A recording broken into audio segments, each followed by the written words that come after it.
se llama Andrés Manuel. Le pusimos el nombre de Andrés Manuel porque mi esposo quiso ponerle el nombre de él y el nombre mío. Mi hijo Andrés Manuel ya nació en el año 1953. El año 1953. Que por cierto, voy a platicar la historia de mi hijo Andrés Manuel. Creo que por eso lo quiero mucho. Porque mi esposa para el alumbramiento de mi hijo Andrés Manuel demoró 3 días. Entonces tuve yo que hablar. Siendo muy pobre, tuve que hablar a otro doctor para que ayudara al que estaba atendiendo a mi esposa, porque mi hijo Andrés Manuel no podía nacer. Yo soy de un pueblo, de Tepeitán. En aquel tiempo Tepeitán tenía 600, 800 habitantes. No había escuela secundaria, no había camino, toda la comunicación era por río, por agua. En Tabasco hay agua como cielo. Es decir, Tabasco es agua. Toda la comunicación era por río. Y no había diferencias sociales, a pesar de que mi familia tenía una tienda y que eran comerciantes. Pues nosotros teníamos relación con todos los niños y nunca nos planteamos, ¿no?, ser distintos, diferentes.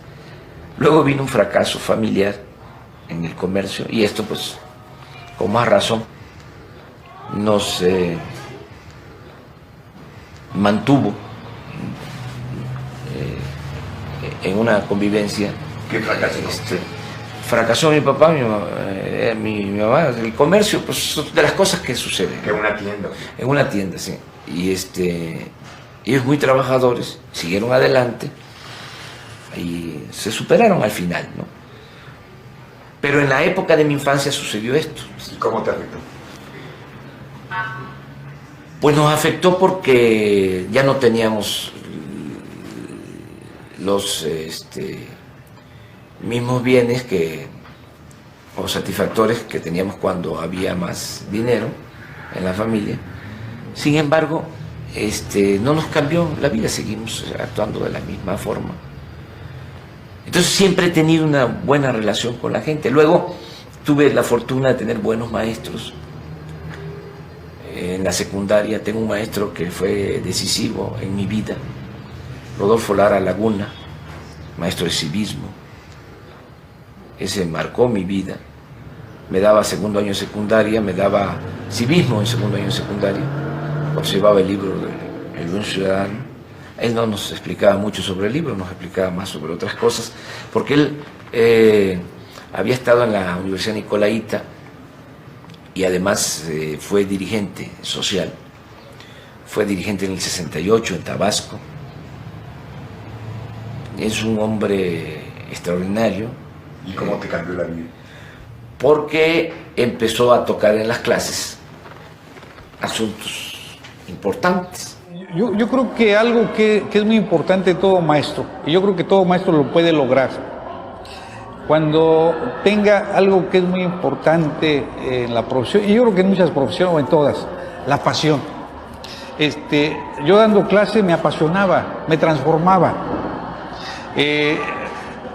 Fuera de clase, y pues yo hasta los 20 años más o menos era un tipo introvertido, callado. A mí si no me hacías plática, así podías estar junto a mí en un viaje de 20 horas, no te hacía plática. Y si me hacías preguntas, te decía sí, no, quizás, pero en ningún momento había una actitud de entrar en la charla, en el proceso del diálogo. Pero ya en la clase yo era otro. Ahí me transformaba, ahí los temas históricos o sociales a mí me apasionaban. Por ejemplo, cuando nos platicaba de las manifestaciones en contra de la llegada de Kennedy a México y cómo la consigna era Kennedy no, Jacqueline sí. Pues tenía 13 años. Para la gente que no conoce, ¿qué significaba Kennedy Jacqueline? Perdón, al revés. Pues por la gente que no conoce, y yo tampoco en ese tiempo entendía mucho el significado, sino que era una expresión de rebeldía, de protesta, ¿no?, en contra de un presidente extranjero. Yo tampoco sabía mucho en ese entonces de lo que de lo que sucedió en esas visitas, ¿no? Había una consigna que en Cuba era la del día. Cuba sí, Yankees no. Entonces aquí a la izquierda, en la visita de Kennedy, gritaba la misma consigna, pero ya apropiada al encuentro. Entonces gritaban, Kennedy no, Jacqueline sí. Kennedy no, Jacqueline sí. Estaba joven, guapa, y pues para los mexicanos que se quedara Jacqueline en México, pues hubiera sido lo ideal, ¿no? Pero era la época de la intervención de Estados Unidos a Cuba, la intervención de Bahía de Cochinos. Era una época muy especial, entonces hubo muchas protestas. En ese tiempo, por ejemplo, otro tabasqueño, el más grande tabasqueño en la historia, desde mi particular punto de vista, Carlos Pellicer, también protestó y fue a la cárcel. Gobernaba Adolfo López Mateos, un buen presidente de México, dicho sea de paso. Yo estaba en Tepetitán cuando él gobernaba, en mi pueblo, y era gobernador de Tabasco Carlos Madrazo, también un buen político, el papá de el otro candidato. Así suele pasar. Pero era la época de los desayunos escolares, la época en que se hizo mucha infraestructura, la época en que había progreso. Entonces, ese maestro tuvo mucho que ver con mi formación. Está en activo, lleva 40 años siendo inspector de escuelas secundarias federales. Fue maestro, luego fue director de escuelas secundarias y ahora es inspector. Y no ha querido ser otra cosa porque tiene convicciones, porque tiene principios. ¿Se le puede localizar? Sí, se le puede localizar. Es juarista. Yo creo que Juárez nos demostró que con un puñado de hombres, no fueron muchos, arriba de 50, yo creo que entre 50 y 100 liberales, como vanguardia, entre un pueblo de analfabetas, 6 millones había entonces, la mayor parte indígenas, ahí nos probaron que con voluntad, con pasión, se puede sacar al país adelante. Y yo creo que aquí hay más de 100 en el país que tengan esa voluntad y esa capacidad. De ahí mi identificación también con Andrés Manuel por la figura de Juárez. Es un hombre íntegro. Es una gente que sigo apreciando mucho, ¿no? Sigo queriendo mucho. Y luego, pues estudié la prepa, ya me fui por el lado de las ciencias sociales y luego me vine a estudiar a México, ciencia política. Y me tocó la época de los 70, cuando muchos maestros de la facultad eran de los países de América del Sur, que venían huyendo de la represión. Maestros chilenos, bolivianos. Entonces tuve una formación social buena en esa época también. Maestros mexicanos buenos, Arnaldo Córdoba, en la Facultad de Ciencia Política, Rodríguez Araujo, otros, que me formaron. Entonces terminé la escuela y con Pellicer regresé a Tabasco, porque él fue candidato a senador en 1976, fue candidato al Senado y ya te dije, extraordinario, poeta. Y ya me fui a la parte social, luego fui director del Instituto Indigenista, siempre he trabajado para la gente humilde, para la gente pobre, nunca he cambiado. De mí pueden decir muchas cosas, pero no de que soy incongruente.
El origen de esta campaña que alega que López Obrador está por encima de la ley tiene lugar en el pleito del paraje de San Juan.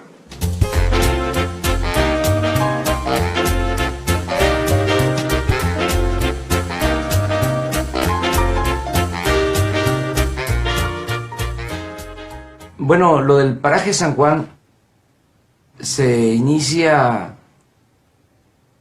en el 2003. Desde luego es un asunto que data de mucho tiempo, que pasó por varios gobiernos. En esencia, una persona reclama por una indemnización por haberle expropiado al gobierno 300 hectáreas en Iztapalapa. Y una juez me convoca a pagar 1.810 millones de pesos y me da un plazo de 3 días. Andrés se niega a pagar porque había constancias de un fraude, pero no está resuelto ahí el asunto tan fácil. Yo tenía antecedentes del asunto, porque empecé a ver de que habían intereses en el cobro de este dinero. De pronto entramos nosotros a investigar y nos damos cuenta que multitud de juicios que tenían ya sentencia en contra del gobierno del Distrito Federal estaban basados en fraudes. Fue lo que llamaríamos la industria de la indemnización. El gobierno era un puerquito, pues todos se cebaban en el gobierno. Siempre llegaban coyotes. Desde que yo llegué al gobierno empecé a ver que querían hablar conmigo, ¿no? Gentes de portafolio, coyotes. Lo que en el antiguo departamento del Distrito Federal se utilizaba mucho es que las mismas autoridades corruptas, las corruptas, no todos eran corruptos, encontraban puntos sobre los cuales obtener una cierta indemnización. Se encontraban siempre una persona que se aposentara diciendo, ese terreno es mío, y se apresuraba el departamento y dice, te reconozco como dueño.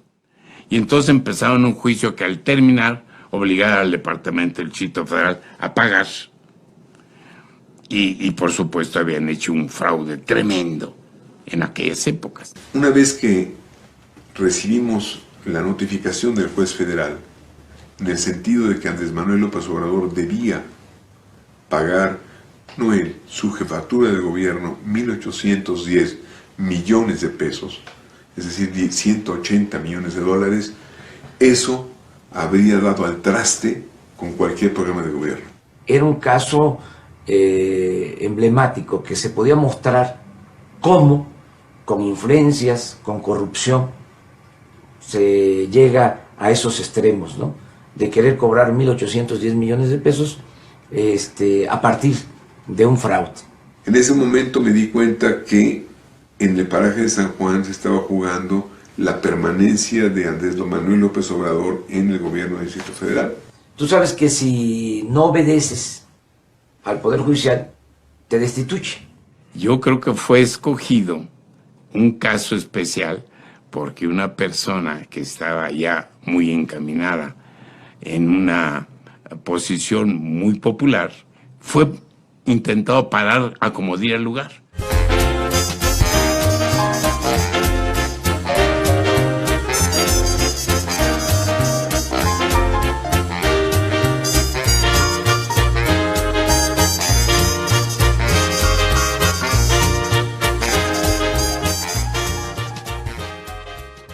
Me metí a investigar. A partir de entonces me metí a investigar en el registro civil. Mandé gente hasta los panteones. En suma. ¿A qué te refieres? ¿Mandaste gente hasta los...? Porque busqué todos los antecedentes de los arciprestes desde mediados del siglo XIX ¿Y para saber si realmente eran ellos los dueños o el reclamante era un dueño legítimo. Mira, ahí encontré de que el que supuestamente compró el terreno no existe. No solamente López Obrador hizo eso, hizo el árbol genealógico de la familia Arcipreste. Eso yo lo vi. Sabía más Andrés Manuel de la familia y de sus antecedentes históricos más que los propios arciprestes, ¿sí? Es decir, fue un caso de investigación histórica, a él que le gusta tanto la historia, absolutamente extraordinario, porque no creo que haya habido ningún otro alcalde de una ciudad tan importante como México que se haya puesto a estudiar los antecedentes históricos de un posible defraudador. A mí me gusta la historia y he trabajado haciendo investigación documental. Entonces, pues conozco cuáles son los documentos de las distintas épocas del país.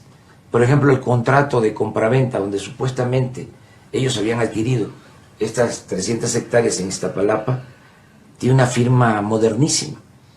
¿Sí? Eso no es común para la época. Siempre se firmaba de manera muy bonita, de manera muy alegórica, pero siempre se ponía algo del nombre o algo del apellido. Y esto no, eran unas rayas. Casi al mismo tiempo demuestra que los sellos del Departamento del Distrito Federal de 47, de 52 y de 80 y tantos eran falsos y las firmas eran falsas. El entramado de un juicio fraudulento es una cosa de mucho tiempo, no es sencillo y requiere de la participación de muchísima gente. No es sencillo, parece sencillo cuando ya lo vemos como un hecho consumado, pero estos juicios del Parax San Juan llevaron años y años y años. Venían fabricándose desde hace mucho tiempo. Este es un caso. O sea, una de las maneras más usuales de corrupción en el gobierno es eso. Por ejemplo, si yo fuese un corrupto, si ya me lo estaba ordenando el Poder Judicial, pues era cosa de decirle, porque incluso llegaron a plantearme, no de manera directa, sino a través de otras personas, que por qué no se lograba un acuerdo, un arreglo. Si yo fuese un corrupto, decir, bueno, sí, pero necesito que se mochen, como dicen en el lenguaje común. Y los defensores, los supuestos defensores del Estado de Derecho decían que había que pagar, aunque nos hubiéramos dado cuenta de que se trataba de un fraude colosal. Y dije, no, esto es fraude y no podemos pagar 1.810 millones de pesos del presupuesto, que es dinero de todos, por este asunto. Entonces, lo pensé y dije, no podemos pagar esta cantidad. Se me van a venir encima con todo. De ahí surgió la campaña esta de que no respeto las leyes. Ahí empezó. Ahí empezó.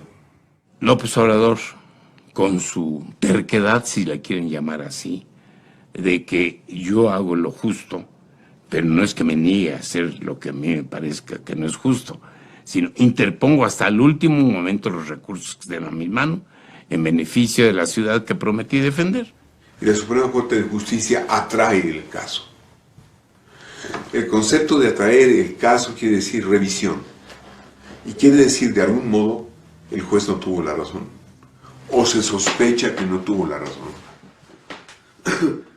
Hasta donde recuerdo, y si la memoria no me falla, el caso del paraje de San Juan estuvo 3 o 4 meses en revisión.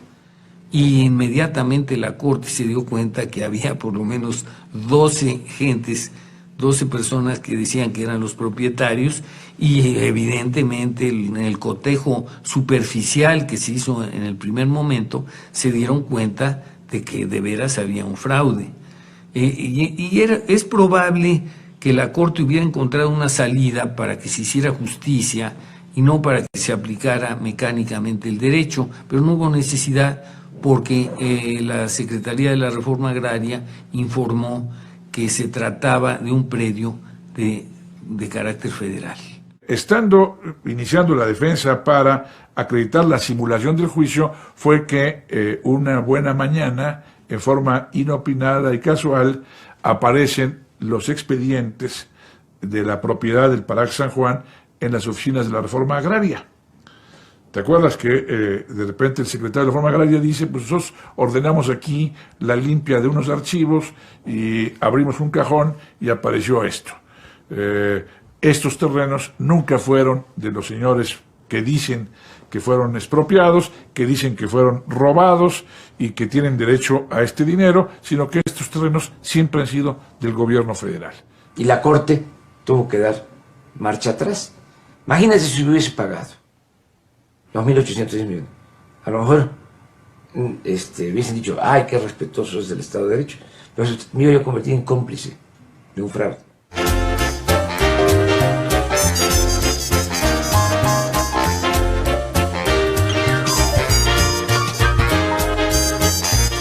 Ahora estamos ante un ridículo. Todo esto que pasó es con motivo de la expropiación de un terreno que jamás había salido del poder del patrimonio federal.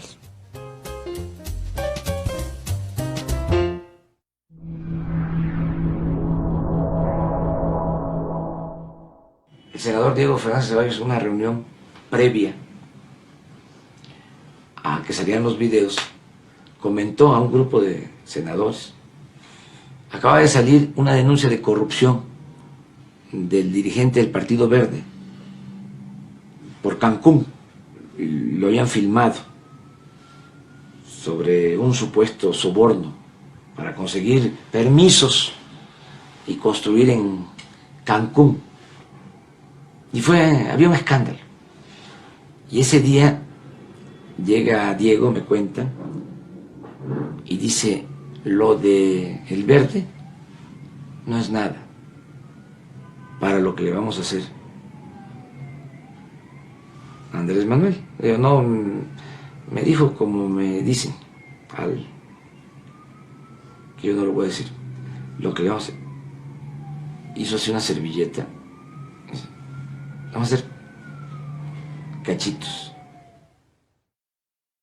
Desde el principio del gobierno, Andrés sabía de que había la presencia de Ahumada en los negocios del gobierno del Distrito Federal y sabía que había irregularidades. Entonces ordenó dos cosas: investigar a fondo y simultáneamente suspender los tratos con Ahumada. Empiezo a notar que tenía mucha influencia en el PRD, que estaba muy cerca del PRD, que apoyaba a dirigentes, a candidatos del PRD.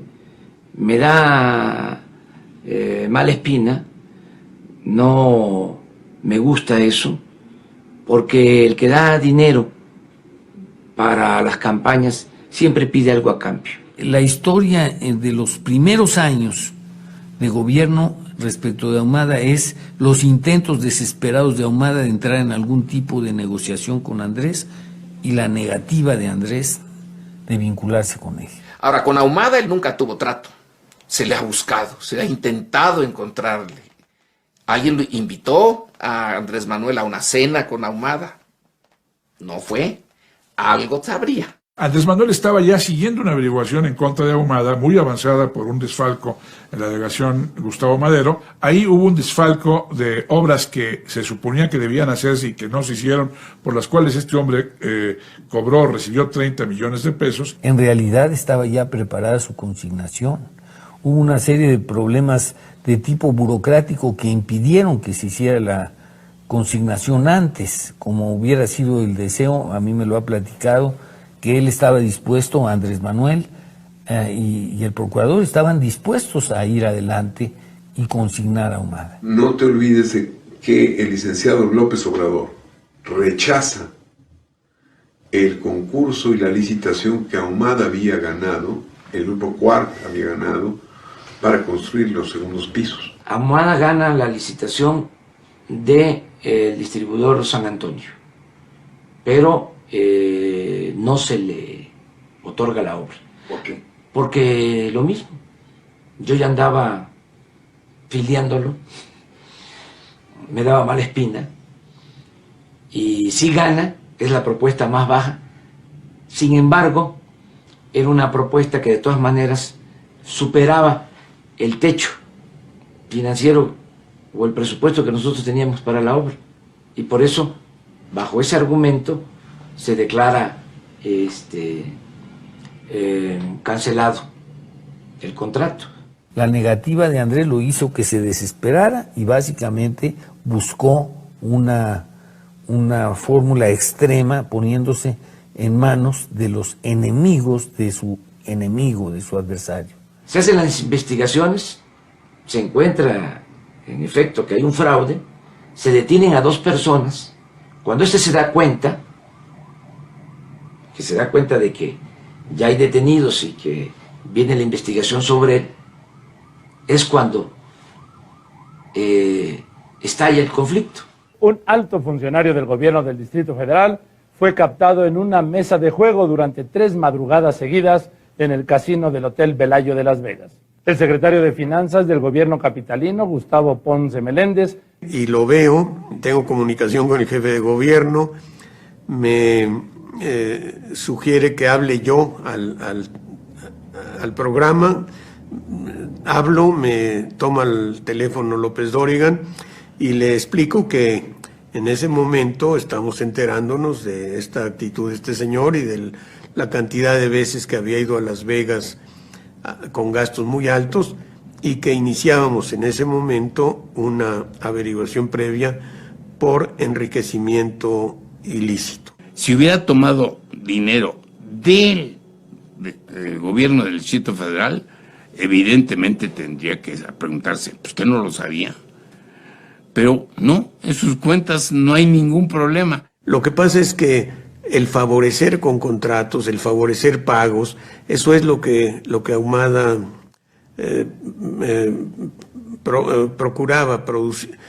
provocaba con las dádivas que hacía, con las promesas, con los viajes a Ponce, ¿no? Ese video lo filman en Las Vegas agentes federales del CISEN con el apoyo de Ahumada, porque ya estaba la confabulación en mi contra, el complot, que se ríen mucho cuando digo el complot. Ustedes pensaban que yo estaba exagerando, no. Tuvo el jefe de gobierno la entereza de señalar lo que se llamó el complot, después con broma, pero en ese momento quedó clarísimo, ¿no? En el mismo lugar, en el mismo hotel, Ahumada, que acababa de hacer una denuncia, o que iba a hacer una denuncia, la hace en un hotel, no en la Procuraduría. Intervienen ahí funcionarios de la Procuraduría, del CISEN, Fernández de Ceballos, que están ahí presentes todos, y el jefe de gobierno, con los datos que obtiene, hace la denuncia inmediatamente en una legítima defensa plena, y ellos mismos, al tratar de dar las explicaciones, aceptan que sí hubo tal reunión. Fernández Ceballos dice que defenderá a Ahumada contra cualquier atropello, arbitrariedad y todo, y a su estilo echa una balandronada de que él será el defensor, ¿no? La verdad es que le deben haber ofrecido a Ahumada que lo iban a proteger, pero no pueden hacerlo ante la evidencia del fraude, por un lado, y ante el descubrimiento de su juego, por el otro, ¿no? Ahí sí era claro ya que la sospecha del complot se confirmaba totalmente. A las 7 de la mañana, en el programa de Víctor Trujillo, se aparece el diputado Döring con un cassette.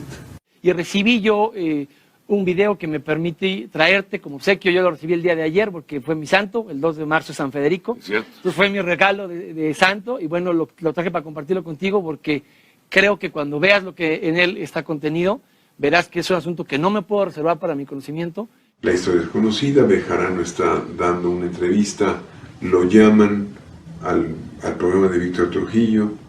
René, si eres tan amable, nada más vamos a cambiar los micrófonos. Federico, gracias. Sí, y estaremos pendientes y daremos seguimiento a todo esto que tendrá que pasar en la permanente. Gracias, Federico. René Bejarano, ¿cómo estás? Según el propio Bejarano, las circunstancias que rodearon la difusión de ese video inicial, cómo de pronto lo llevan a un foro distinto, cómo le dicen que apague sus teléfonos, de tal manera que no viera la imagen que se estaba transmitiendo en otro foro. Justamente ya cuando termina, se lo llevan ahí, lo presentan, ¡boom!, le sueltan ahí el video, ¿no? ¿Qué está pasando ahí, René? Yo te voy a informar, voy a decir toda la verdad de la información que se tiene. Un empresario que se llama Carlos Ahumada Kurz. ¿Es el del video? Es el del video. Mediáticamente era atractiva. Lo que había que ver y lo que el público debería conocer es toda esta parte de atrás que no se sabe. Ellos nos presentan solamente el hecho, la denuncia de un diputado, Federico Dorin, que sale con el video, pero nos dice todo lo que hubo atrás. O sea, cómo lo consiguió, y la televisión nunca le pregunta cómo lo consiguió. La televisión se encarga de enjuiciar al invitado cuando no tiene ninguna atribución legal para hacerlo. Prácticamente Broso condena, quiere mandar al paredón a René Bejarano, cuando sí es un simple conductor de un programa y no es un juez. ¿Para ti? Sí. Este va a ser el día más triste de tu vida. Yo creo que... Para otros, está siendo el día más feliz de su vida. Fue toda una maniobra, entró Salinas, Diego Fernández de Ceballos, yo creo que llegaron a un acuerdo con Ahumada por los videos. Obviamente participó la Secretaría de Hacienda, el CISEN. Yo creo que fue una serie de descuidos gravísimos. Nosotros le llamábamos la conspiración de los tres chiflados, porque entre más querían ellos demostrar que no estaban involucrados, más se hundían en la evidencia. Los videos tendrían que haber demostrado que López Obrador recibió el dinero y no colaboradores cercanos o lejanos de él. Después de los estallidos de misiles que no eran cualquier cosa, es decir, Bejarano tomando, revisando las maletas y metiéndose las ligas en la bolsa del traje, pues no es cualquier cosa. No sabemos cuánto o cómo transportaron el dinero del Pemex Gate. Debió haber sido en camiones de mudanza. Pero eso que vimos, para nuestra desgracia, eran funcionarios del PRD tomando dinero. Mientras que los demás escándalos, grandes escándalos de los políticos del PRI y del PAN, han quedado soslayados, ya nadie habla de ellos, y nadie respondió, y nadie se fue a la cárcel. En este caso, en el caso de Ahumada tan escandaloso, todos los protagonistas, todos los que podían haber cometido o cometieron delitos, se fueron a la cárcel. No hubo impunidad para ninguno de ellos. Claro que hubieron actos de corrupción, lo de Ponce y lo de Bejarano, pero en el fondo era destruirme políticamente. Ahora me siento bien. ¿Por qué? Porque cuando se dan un caso de corrupción al gobierno siempre se vincula al de arriba. O sea, es increíble de que si el secretario de Finanzas, el que fue secretario particular, estaban metidos en estas cosas, que yo no estuviese involucrado. Yo no establezco relaciones de complicidad con nadie. Entonces pasé como la prueba del ácido.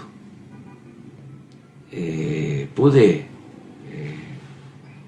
cometer el error, ¿no?, de omisión, de no estar más informado. No podía. O sea, estaba yo tratando de parar a Ahumada por todos lados y surgió ahí. No pude hacer más, pero de eso a que yo estuviese involucrado, que yo fuese cómplice, no. La gente lo entendió y al final salimos adelante, pero fue durísimo. Imagínate lo que son esas imágenes de televisión.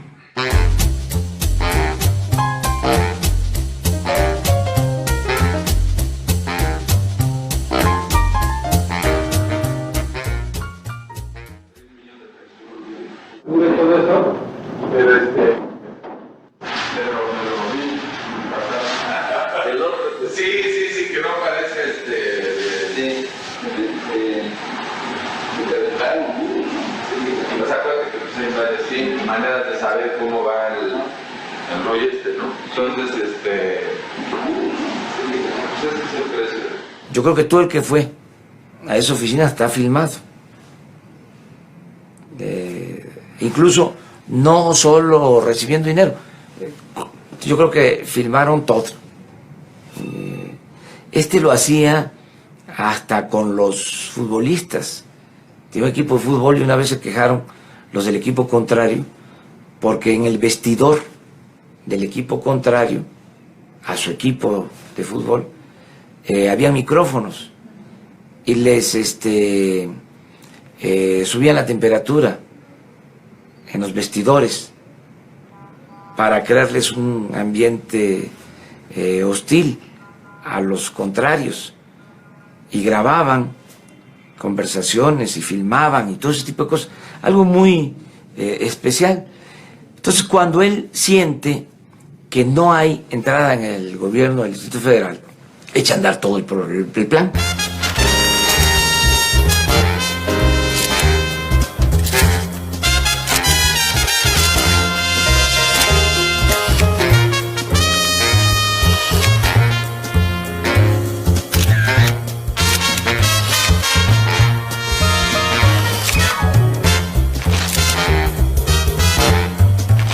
Por eso hablé del complot. Te quiero decir que al principio no tenía yo todos los elementos. Pero esto tiene que ver mucho con el instinto. Y tiene que andar a las vivas. Y algo no me cuadraba, muchas cosas. No me resultaban lógicas, ¿no? Por ejemplo, cómo les llega todo el material a las televisoras, cómo filman a Ponce en Las Vegas. Una cosa, por ejemplo, evidente, cuando nosotros ya tenemos presentada una denuncia contra Ahumada, él interpone una contradenuncia días después, acusando de que había extorsión de parte de funcionarios del gobierno. Y la Procuraduría General de la República le va a tomar la declaración, le recibe la denuncia en el Hotel Presidente. Es decir, va a la Procuraduría a donde Ahumada lo solicita. Eso nunca se ha visto. O sea, tú tienes que ir al Ministerio Público, tienes que ir a una institución de la Procuraduría, digo, a una oficina de la Procuraduría, a presentar tu denuncia. Y esto va al Ministerio Público. Pero no solo eso, el local o el salón donde reciben la denuncia, lo paga el CISEN. Como la gente no sabe qué cosa es el CISEN, son los espías del gobierno federal. Ellos pagan al hotel el alquiler del salón. Ahí está ese día de pura casualidad, desayunando Diego Fernández Ceballos, se saluda con él, le dice, después que termina toda la diligencia, ya está, adelante. Entonces, todo eso, pues era muy evidente de que detrás de mostrar estos actos de corrupción, que además tenían que ser castigados, y qué bueno que se mostraron, detrás de todo esto había una intención política, la de destruirme, la de acabar con nosotros. Fíjate, era como el mundo al revés, los que siempre han saqueado a México, los que se han dedicado a hacer jugosos negocios al amparo del poder público, Salinas, Diego, me tenían en el banquillo de los acusados.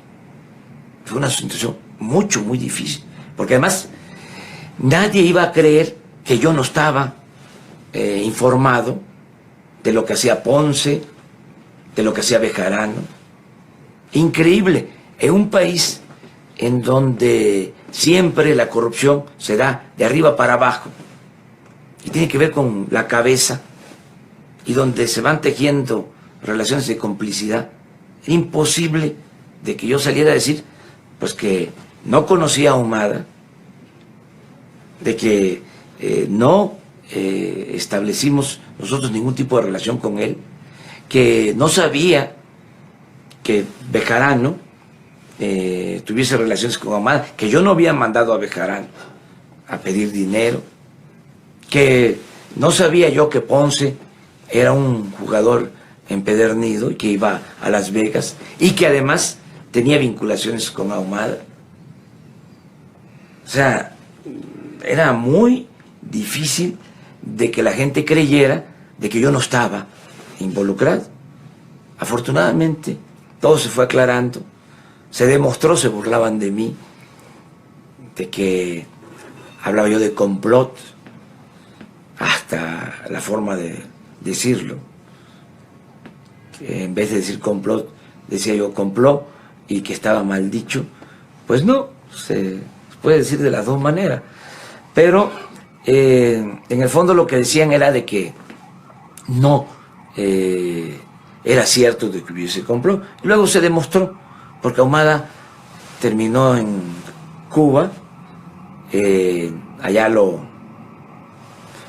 remiten, es decir, lo traen para acá, lo mandan, allá declara de que hizo acuerdos con el gobierno federal, que le ofrecieron dinero, que le habían dado nada más un anticipo, para que quede claro, el dinero que está recibiendo Bejarano ahí es menos, no estoy justificándolo, ¿sí?, que lo que le dieron a Ahumada por los videos. En lo que Ahumada vendió los videos. ¿Que vendió a quién? A Salinas y al gobierno federal. Habría que ver, se va a saber con el paso del tiempo. Ahora sí que, como dice Chicoche, ¿quién pompó? ¿Quién compró esos videos?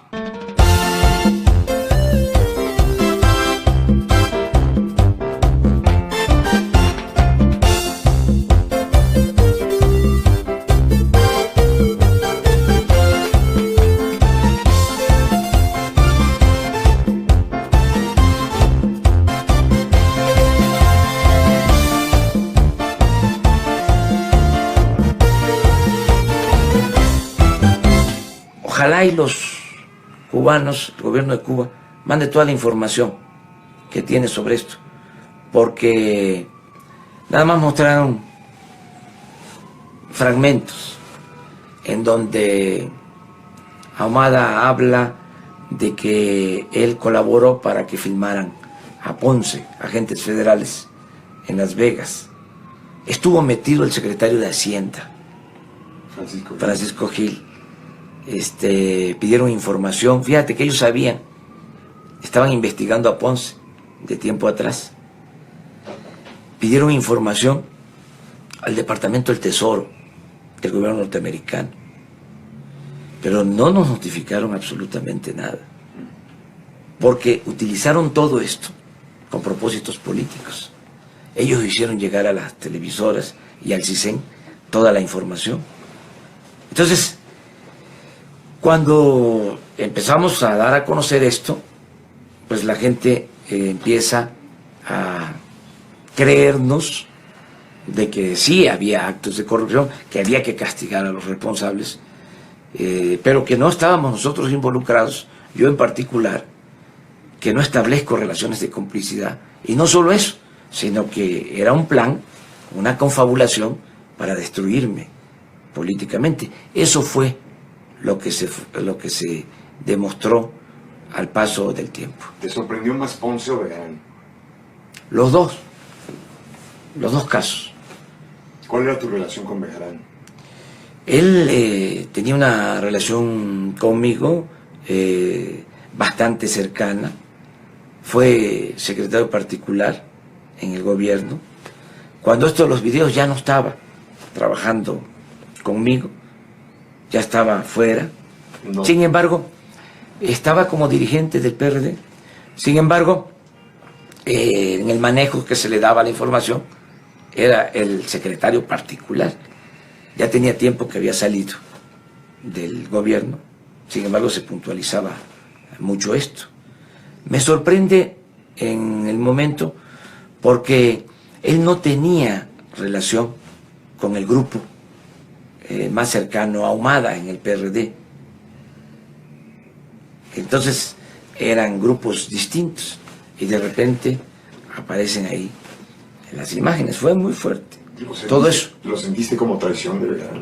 Sí, una traición al movimiento democrático, un acto de corrupción que nos dañó, que nos afectó. Afortunadamente ya todo se ha aclarado, pero lo siguen utilizando en nuestra contra. Aquí aparecieron, por ejemplo, carteles, todavía los puedes ver, en donde dice el gabinete de López Obrador, ¿no? René Bejarano, Ponce, no sé qué. Muy chafa todo eso, muy vulgar, pero lo siguen utilizando. Cada vez que hablo de honestidad, dice, y Bejarano, y Ponce. Yo les diría a la gente que eso es la excepción, no la regla. De esa experiencia, el grupo de asesores que tienes ahora, ¿cómo lo estás creando y cómo evitar que vuelva a suceder lo mismo? Pues hay que procurar que no suceda. Yo estoy acostumbrado a trabajar con gente a la que le tengo confianza. Entonces dividimos el trabajo, partimos del principio de que la gente trabaja por convicción, que tiene ideales, que por lo mismo actúa con honestidad. Entonces hay que seguir actuando de esa manera, pero al mismo tiempo actuar de manera precavida. Claro que todas estas cosas dejan lecciones. Hay que escoger bien a los colaboradores. También te quiero aclarar de que son cosas a veces muy difíciles de evitar, ¿no? Te pasa en la familia, te pasa en un establecimiento comercial, en una empresa. Hay que cuidar mucho de que eso no suceda en el gobierno, porque en el gobierno uno maneja dinero de todos. Uno tiene que cuidar el ejercicio del presupuesto. Y hay que actuar con mucha energía para no permitir la corrupción. Hay que evitar que se den estos casos. Y hay que estar muy cuidadosos en la integración del equipo, que sea gente honesta, que sea gente íntegra y que resista las tentaciones del dinero.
Mi primer hijo se llama Andrés Manuel.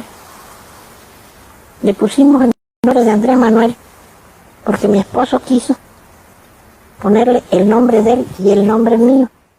Mi hijo Andrés Manuel ya nació en el año 1953. El año 1953.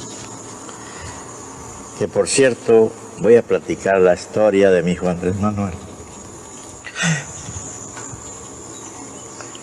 creo que por eso lo quiero mucho. Porque mi esposa para el alumbramiento de mi hijo Andrés Manuel demoró 3 días. Entonces tuve yo que hablar.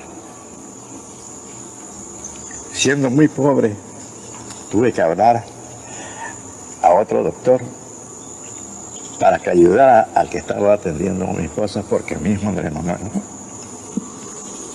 no podía nacer. Yo soy de un pueblo, de Tepeyitán. En aquel tiempo Tepeyitán tenía 600, 800 habitantes. No había escuela secundaria, no había camino, toda la comunicación era por río, por agua. En Tabasco hay agua como cielo. Es decir, Tabasco es agua. Toda la comunicación era por río. Y no había diferencias sociales, a pesar de que mi familia tenía una tienda, que eran comerciantes. Pues nosotros teníamos relación con todos los niños y nunca nos planteamos, ¿no?, ser distintos, diferentes. Luego vino un fracaso familiar en el comercio y esto, pues, con más razón nos mantuvo en una convivencia. ¿Qué fracaso?